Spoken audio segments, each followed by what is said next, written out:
Queridos hermanos, iniciamos la lección divina de este día martes 30 de enero, martes de la cuarta semana del tiempo ordinario. Por la señal de la Santa Cruz de nuestros enemigos, líbranos, Señor Dios nuestro, en el nombre del Padre, y del Hijo, y del Espíritu Santo. Amén.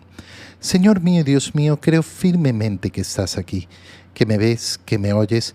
Te adoro con profunda reverencia, te pido perdón de mis pecados y gracia para hacer con fruto este tiempo de lección divina. Madre mía Inmaculada, San José, mi Padre y Señor, Ángel de mi guarda, interceded por mí. Continuamos en este día martes con la lectura del segundo libro de Samuel. Leemos el capítulo 18, versículos 9 al 10, 14, 24 al 25, 30 y capítulo 19, versículo 3. En aquellos días, después de haber sido derrotado por los hombres de David, Absalón, su hijo, se dio a la fuga. Iba montado en una mula, y al meterse la mula bajo las ramas de una frondosa encina, a Absalón se le atoró la cabeza entre las ramas y se quedó colgado en el aire, y la mula siguió corriendo. Uno de los soldados lo vio y le fue a avisar a Joab. Acabo de ver a Absalón colgado de una encina. Joab se acercó a donde estaba Absalón, tomó 3 flechas en la mano y se las clavó en el corazón. Mientras tanto, David estaba en Jerusalén, sentado a la puerta de la ciudad. El centinela, instalado en el mirador que está encima de la puerta de la muralla, levantó la vista y vio que un hombre venía corriendo solo. Le gritó al rey para avisarle. El rey le contestó: «Si vienes solo, es señal de que trae buenas noticias. Déjalo pasar. Tú quédate ahí». El centinela lo dejó pasar y permaneció en su puesto.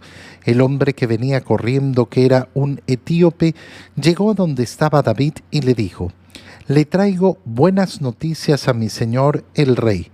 Dios te ha hecho justicia hoy, liberándote de los que se habían rebelado contra ti». El rey le preguntó: «¿Pero mi hijo Absalón está bien?». Respondió el etíope: «Que acaben como él todos tus enemigos y todos los que se rebelen contra mi señor el rey».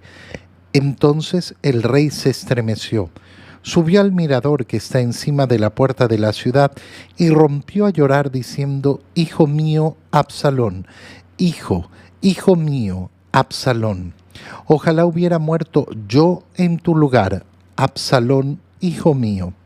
Le avisaron entonces a Joab que el rey estaba inconsolable por la muerte de Absalón.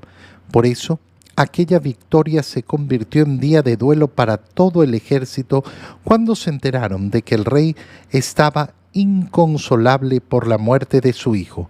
Por ello, las tropas entraron a la ciudad furtivamente, como entra avergonzado un ejército que ha huido de la batalla. Palabra de Dios. Al continuar con la lectura del libro del profeta Samuel, el segundo libro del profeta Samuel, vemos el desenlace de esta rebelión del hijo del rey David, Absalón. El día de ayer habíamos visto cómo su llegada hace huir a su padre, al rey David, de la ciudad de Jerusalén, y ha iniciado una gran guerra entre los dos. David ha recuperado Jerusalén, ha vencido a las tropas de Absalón, y como vemos, al final es asesinado al huir de la batalla. Es asesinado además de una forma sumamente vil. ¿Por qué? Porque vemos que mientras está huyendo queda atorado en una encina, su cabeza queda atorado en una encina mientras iba cabalgando en una mula. La mula sigue su camino y Absalón queda ahí atrapado. Y por tanto, la manera en que lo asesinan es una manera sumamente cruel, pero además injusta, en el sentido de que no ha muerto en la batalla, sino que ha muerto ya como prisionero, eso que hoy está penado dentro de las normas de la guerra. Uno no asesina a un prisionero, entonces ha sido una cosa vil. Y vemos cómo eso va a desembocar efectivamente en que el ejército entre con vergüenza. Normalmente la entrada de los ejércitos después de ganar una batalla, cuando entraban en la ciudad, era una entrada gloriosa, era una entrada de alegría, llena de fiesta, porque habían logrado vencer la batalla. En este caso no se produce eso. ¿Por qué? Por la profunda pena de David por la pérdida de su hijo, por la profunda pena por la pérdida de su hijo. Esto nos lleva, lógicamente, a contemplar ese corazón del rey David. Su hijo se ha rebelado contra él, sí, se ha rebelado contra él. Pero ¿el rey David simplemente ve la maldad de su hijo? No. En la maldad de su hijo ve sus propias fallas. Y esto es algo que es sumamente importante de hacer. Hay principios muy básicos. ¿Es un padre responsable por las acciones de su hijo? No, no necesariamente. Porque lógicamente cada uno de nosotros responde por sus acciones, pero resulta que hay una unión entre las vidas de las personas y por eso nosotros tenemos una responsabilidad sobre mi vida, sobre mis actos, pero también hay una responsabilidad hacia los otros. Por eso cuando una persona piensa, por ejemplo, yo me tengo que separar de mi esposa porque no podemos entendernos, no podemos avanzar, se ha muerto el amor.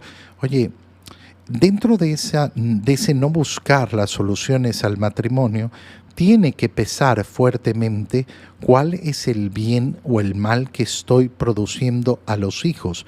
Y si algo podemos tener clarísimo hoy en día y el que no lo tiene claro es porque simplemente no quiere abrir los ojos y no quiere ver, es que los hijos de esos matrimonios rotos, donde se vive el desamor y peor todavía, donde se vive el odio, la furia, son hijos profundamente afectados. Profundamente afectados. No es lo mismo crecer en un hogar unido, en un hogar que lucha por conquistar efectivamente ese camino de amor, ese camino de santidad, y un hogar destruido, un hogar roto, un hogar separado. No es lo mismo. No, que hay casos en los... Sí, por supuesto, hay casos en los que es mucho mejor que se separen si es que estamos frente a una condición invencible.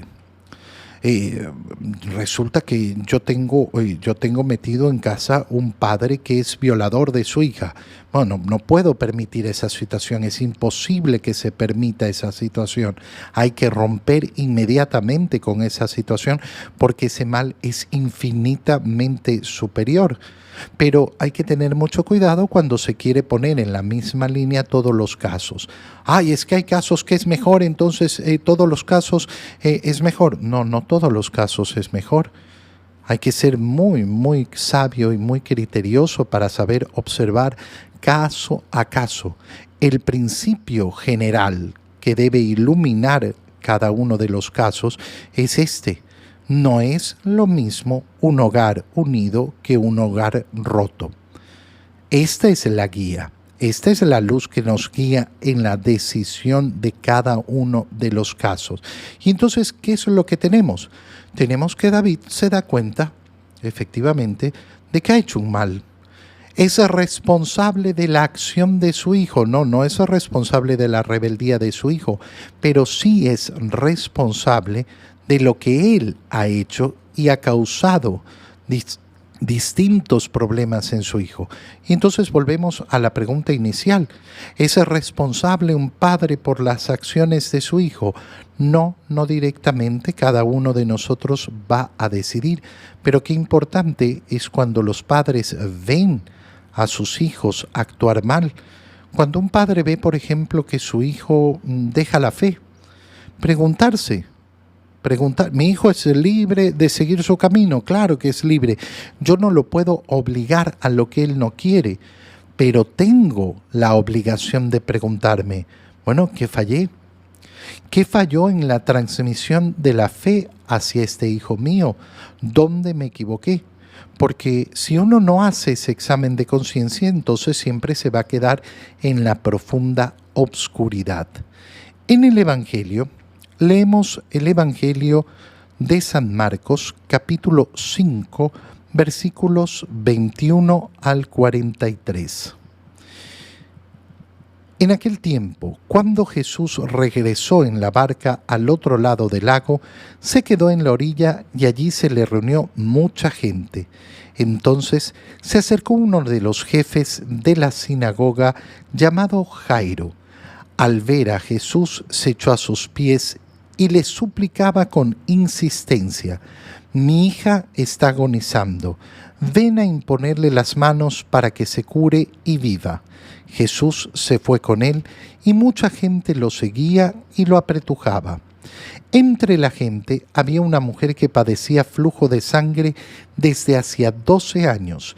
Había sufrido mucho a manos de los médicos y había gastado en eso toda su fortuna, pero en vez de mejorar, había empeorado. Oyó hablar de Jesús, vino y se le acercó por detrás entre la gente y le tocó el manto, pensando que con solo tocarle el vestido se curaría. Inmediatamente se le secó la fuente de su hemorragia y sintió en su cuerpo que estaba curada. Jesús notó al instante que una fuerza curativa había salido de él. Se volvió hacia la gente y les preguntó: «¿Quién ha tocado mi manto?». Sus discípulos le contestaron: «¿Estás viendo cómo te empuja la gente y todavía preguntas quién me ha tocado?». Pero él seguía mirando alrededor para descubrir quién había sido. Entonces se acercó la mujer, asustada y temblorosa al comprender lo que había pasado. Se postró a sus pies y le confesó la verdad. Jesús la tranquilizó diciendo: «Hija, tu fe te ha curado. Vete en paz y queda sana de tu enfermedad». Todavía estaba hablando Jesús cuando unos criados llegaron de la casa del jefe de la sinagoga para decirle a éste: «Ya se murió tu hija. ¿Para qué sigues molestando al maestro?». Jesús alcanzó a oír lo que hablaban y le dijo al jefe de la sinagoga: «No temas, basta que tengas fe». No permitió que lo acompañaran más que Pedro, Santiago y Juan, el hermano de Santiago. Al llegar a la casa del jefe de la sinagoga, vio Jesús el alboroto de la gente y oyó los llantos y los alaridos que daban. Entró y les dijo: «¿Qué significa tanto llanto y alboroto? La niña no está muerta, está dormida». Y se reían de él. Entonces Jesús echó fuera a la gente y con los padres de la niña y sus acompañantes entró a donde estaba la niña, la tomó de la mano y le dijo: «Talitá cum», que significa: «Óyeme, niña, levántate». La niña, que tenía 12 años, se levantó inmediatamente y se puso a caminar. Todos se quedaron asombrados. Jesús les ordenó severamente que no lo dijeran a nadie y les mandó que le dieran de comer a la niña. Palabra del Señor. Qué importante es darnos cuenta, en primer lugar, cómo las dos historias que se unen, este es el único evangelio donde se entrelazan dos narraciones, donde se entrelazan dos curaciones, y por eso es importantísimo darse cuenta de esos elementos en común. Esta mujer que tiene una hemorragia en su zona privada, en su zona íntima, lleva 12 años enferma y es la misma edad que tiene la niña que está enferma, la hija de Jairo, que era el jefe de la sinagoga de aquel lugar. Entonces, es sumamente importante ver cómo se relacionan. Se relacionan estas dos para mostrarnos efectivamente cómo la vida de uno está relacionada con la otra. Menciono esto en primer lugar porque eso es lo que hemos visto en la primera lectura. En la primera lectura hemos visto efectivamente cómo hay que asumir las culpas, de cómo mis decisiones afectan en la vida de los demás. David está asumiendo las culpas de su vida con respecto a la rebelión de su hijo, y por eso su amor hacia su hijo es más profundo que el deseo de que permanezca su reinado o pueda recuperar su reino. Bueno, estas dos mujeres, esta mujer y esta niña, están unidas en que toda la vida de la niña ha sido la enfermedad de esta mujer, y Jesús, que caminaba hacia la curación de esta niña, recibe el favor también, o envía, mejor dicho, el favor hacia esta mujer que estaba enferma. Segunda cosa importantísima de analizar. Hemos visto el día de ayer cómo Jesús es rechazado en la región de los Gerasenos por haber liberado un demonio, por ese miedo que produjo.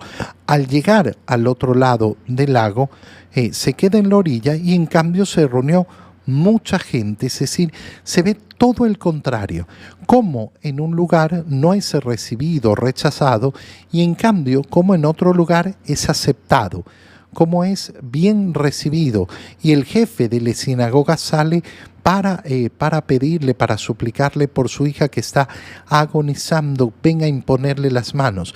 Qué precioso es cuando unimos estas dos escenas. ¿Por qué? Porque se nos muestra la libertad de unos de decirle a Jesús, no te queremos aquí. ¿Y Jesús qué hace? Se va. No va a obligar a nadie. Y en cambio, llegar a otro lugar y ser recibido y ser querido y que se lo busque. Bueno, vemos efectivamente esa libertad de cada uno para encontrarse con el Señor. Jairo le pide que vaya a imponerle las manos y Jesús no demora en decirle, sí, yo voy. Y al paso, cuando van de camino, esta mujer que sufre esta hemorragia se acerca a Jesús. No quiere hablar. No quiere hablar, no quiere expresar su problema. Lleva 12 años luchando contra esto. Se trata de una enfermedad íntima que no quiere ventilar a todo el mundo. Y se ha acercado con la fe de decir, si toco su manto quedaré sana. Y efectivamente logra acercarse y tocar el manto. Hasta este momento, perfecto. Ha recibido la sanación que su fe confiaba en obtener. Pero resulta que Jesús se detiene y quiere poner en evidencia a esta mujer. Esta mujer que quería ocultar su enfermedad, con toda razón. Es una enfermedad íntima, no tengo por qué estarle contando a todo el mundo. De hecho, a veces cuando alguna persona te cuenta demasiada intimidad sobre ciertas enfermedades, es un poco molestoso. Porque uno no quería escuchar tanto detalle de lo que le está sucediendo a la persona. Hay algo que se llama el pudor y no nos permite efectivamente ventilar ciertas cosas. Entonces nos tenemos que preguntar, ¿por qué? ¿Por qué Jesús no quiere respetar el deseo de privacidad que tenía esa mujer? ¿Por qué la quiere humillar? ¿Por qué quiere que todos nos enteremos hasta hoy? 2000 años después nos seguimos enterando de la enfermedad que sufría esta mujer, justamente porque el camino de la salvación requiere la capacidad de nuestro corazón para humillarse. Es el camino de la cruz, el camino de la humillación. Lo que está haciendo Jesús es sacando a esta mujer de la vergüenza. Ha sido liberada de su enfermedad, pero no ha sido liberada de la vergüenza. Ha sido liberada de la enfermedad, pero no ha sido liberada de la vergüenza. Y esto se va a unir con lo que sucede después. ¿Por qué? Porque cuando llega Jesús a la casa y le dice a Jairo, no, ten fe, la niña no está muerta.